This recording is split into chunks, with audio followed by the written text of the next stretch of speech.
Hola, buenas noches. En Europa hay dos gobiernos nuevos, dos gobiernos que tiempo atrás habrían resultado inconcebibles.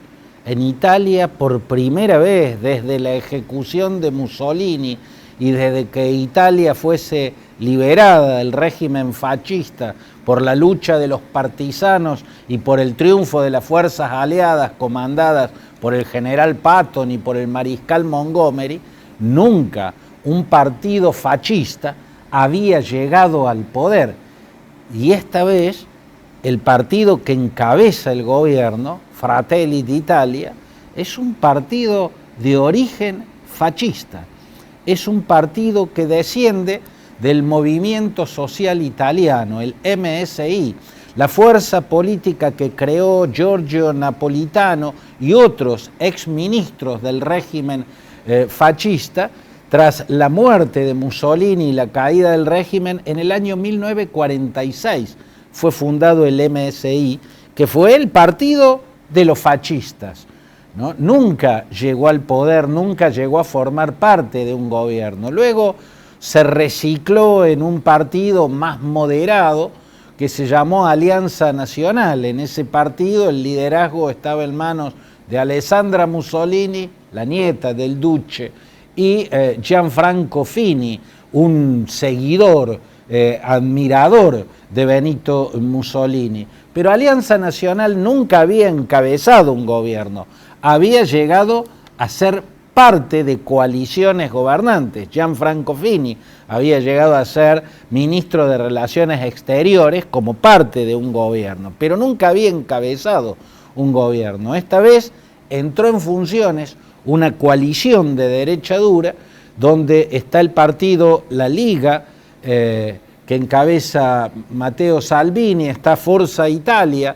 el partido de la centro-derecha que encabeza Silvio Berlusconi, pero a la cabeza de esa coalición está Fratelli d'Italia, o Hermanos de Italia, el partido que desciende del MSI y de Alianza Nacional, ¿no? La última mutación del fascismo en Italia. Por primera vez en Italia gobierna una mujer, nunca en su historia había gobernado una mujer, Giorgia Meloni, y por primera vez un partido de matriz fascista encabeza un gobierno italiano. Ahora, para tranquilidad de quienes preferimos el centro, de quienes abjuramos de toda ideología que incluya la violencia política, el racismo, la intolerancia, para tranquilidad de los demócratas, Giorgia Meloni al asumir abjuró del fascismo y dio también otras señales muy a contramano de lo que había postulado siempre ella y su partido. Dijo, por ejemplo, que apoyaba totalmente a Ucrania en la guerra que desató Rusia al invadirla. Dejó en claro que su posición es señalar la culpa de Vladimir Putin en este sangriento conflicto. Dejó en claro también que su gobierno va a ser de vocación atlantista, o sea, va a apoyar a la Organización del Tratado del Atlántico Norte, la OTAN. Dejó en claro que su gobierno va a apoyar la Unión Europea. Hasta acá siempre Fratelli d'Italia, igual que Matteo Salvini, habían sido anti-Bruselas y anti-atlantistas, habían sido más prorrusos. Incluso entre las sorpresas que dio Giorgia Meloni, una ultraconservadora, al asumir como primera ministra, fue dejar en claro que no va a alterar no va a retrotraer ninguno de los derechos adquiridos por la sociedad italiana, entre ellos el derecho de la mujer a interrumpir el embarazo, el derecho de la mujer a decidir sobre su cuerpo. O sea, dijo que no va a intentar desactivar la ley que garantiza el derecho al aborto. Esto fue la novedad, eso no le gustó a los ultraconservadores italianos, y en otra página haremos la lectura de lo que significa que alguien pueda ganar una elección desde un partido extremista, pero que después a la hora de inaugurar su gobierno se corra hacia el centro. Bueno, en Gran Bretaña está la otra gran novedad.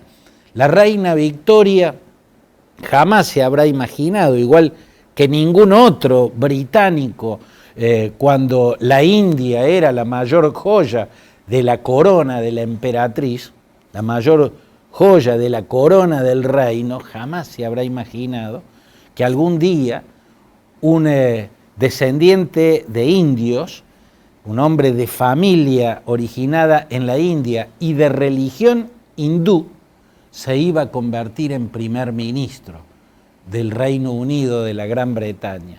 Eso ocurrió esta semana. Rishi Sunak es el jefe del gobierno británico y Rishi Sunak es, en los términos raciales que utilizan los ingleses, un no blanco, ¿no? Porque racialmente es indio y es hinduista.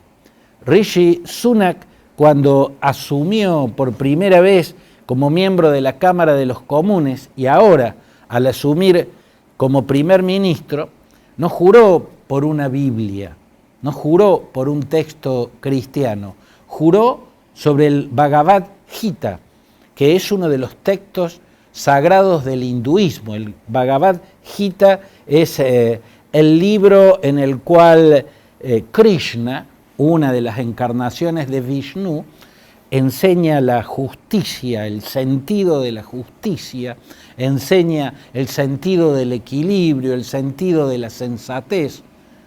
Por primera vez en la historia de Gran Bretaña, un no blanco y no cristiano asume la jefatura del gobierno británico. Rishi Sunak. Y a mí me parece toda una novedad. Habrá que ver cuánto dura, porque su antecesora, Liz Truss, batió todos los récords de brevedad en el cargo al renunciar en el día 44 de su mandato. Liz Truss había intentado una política económica ultraliberal y eso hizo entrar en estado catatónico a los mercados financieros e hizo que los Tories, los conservadores, le bajaran el pulgar. Así se produjo la caída de un gobierno en tiempo récord. Nunca en Gran Bretaña un gobierno había durado tan poco. Al récord de corta duración lo tenía un gobierno que duró solo un año, el de Douglas Home, en la década del 60, de octubre del 63 a octubre del 64. Solo un año era todo un récord de brevedad. Bueno, Liz Truss duró solo 44 días, ¿no? Habrá que ver si Rishi Sunak, con una posición económica más centrista, más pragmática, menos ideológica, menos dogmática, dura más. Habrá que ver si resuelve las cuadraturas del círculo que en la economía ha planteado el Brexit en Gran Bretaña. De momento, lo que cabe subrayar es este dato histórico. En el siglo XIX, un gran estadista, el primer ministro Benjamin Disraeli, tenía un origen no cristiano, su familia era judía, pero su padre se había convertido al cristianismo y por ende Benjamin Disraeli se había formado en el anglicanismo. Esa fue la variante cristiana, que es el cristianismo inglés, en la que se formó Disraeli.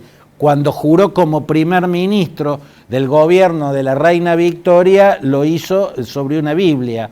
Rishi Sunak juró sobre el Bhagavad Gita, un texto sagrado hindú, y esa es una novedad histórica.